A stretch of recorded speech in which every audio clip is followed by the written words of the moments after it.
Today's khutbah is dedicated to a few ayat that belong to Surah Al-Rahman, one of the most famous surahs of the Quran. Allah Azza wa Jal repeats the same phrase multiple times, an unusual frequency of times. فَبِأَيِّ آلَاءِ رَبِّكُمَا تُكَذِّبَانِ. Allah Azza wa Jal is in a very emphatic way declaring what favors, what wonders, what incredible things that your master has done are you going to be in denial of. How much more stuff can you ignore? How much more can Allah do for you all around you? And you pretend that it's not Allah who's the one doing it. How blind can you be? And He keeps asking that question over and over and over again.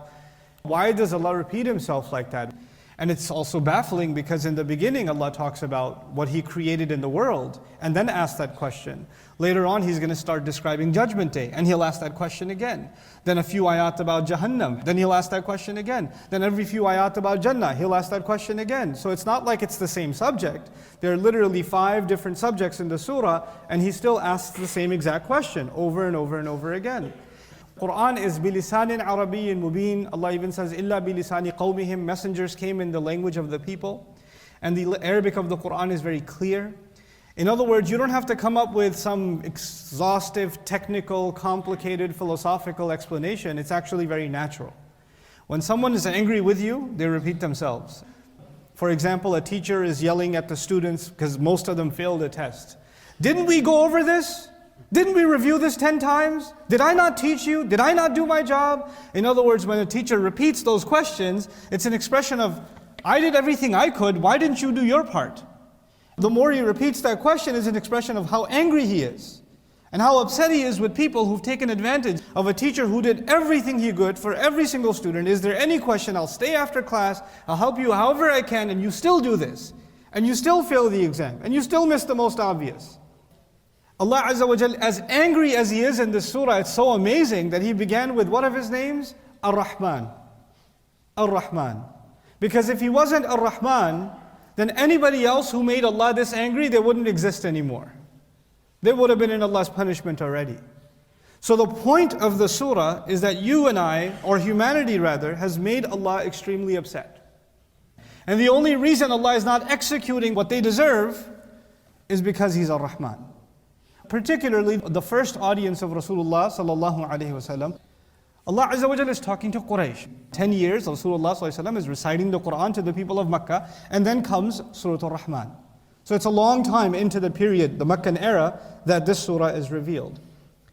وَمَا أَرْسَلْنَاكَ إِلَّا رَحْمَةً لِلْعَالَمِينَ. Allah did not send His messenger except an act of loving care and mercy for all nations and all peoples.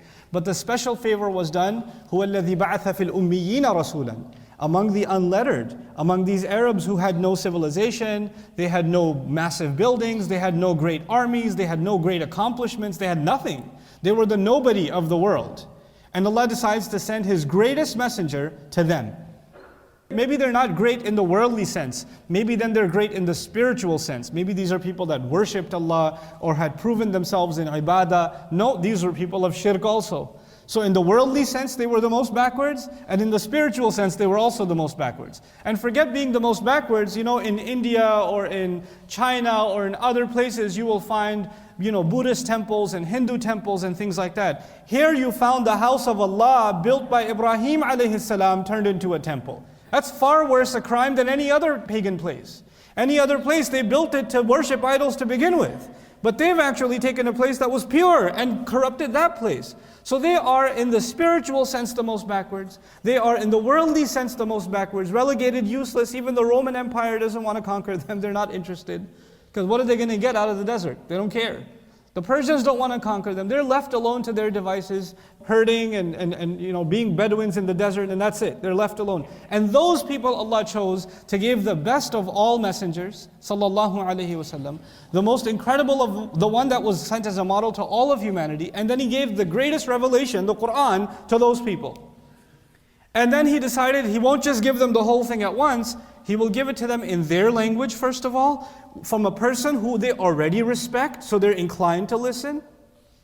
And on top of that, He will give it to them ala mukthin, little by little by little, at the right occasion, so that it's easy for them to learn. You see, in good education, you need a good teacher, you need a good curriculum, you need lessons that the teacher can relate to your situation. All of that is perfect when it came to Quraysh. You couldn't find a better teacher. إِنِّي بُعِثْتُ مُعَلِّمًا. I was sent as a teacher. All teachers after him will be inspired by his teaching. You couldn't get a better curriculum than Allah's own words. It couldn't be more designed to meet your needs because He's the one who made you and then He sent you these instructions. أَلَا يَعْلَمُ مَنْ خَلَقَ. So they should have been the most grateful of all people in the world that they received this Qur'an, they received this gift. And over the course of these 10 years, what have they done? They've made fun of this Prophet, they've even attempted to torture and beat him. They've ignored the Qur'an, ignored these lessons that Allah gave. And by the way, when they did this with Allah's messenger, and when they did this with Allah's book, Allah has a right to punish. And it's not like He hasn't done it before. He's taken care of nations before. But He doesn't do that to them. And then they say, oh, why you keep telling us that Nuh's nation was flooded and Lut's nation was rained on with fire from the sky, or this nation had winds come and hit them, and this nation had an earthquake. Why don't you just punish us then? We've been listening to you talk about this stuff for years. We've heard these stories over and over again. Just bring it. Let's have it. يَسْتَعْجِلُونَكَ بِالْعَذَابِ. They literally say in Qur'an, mentions it.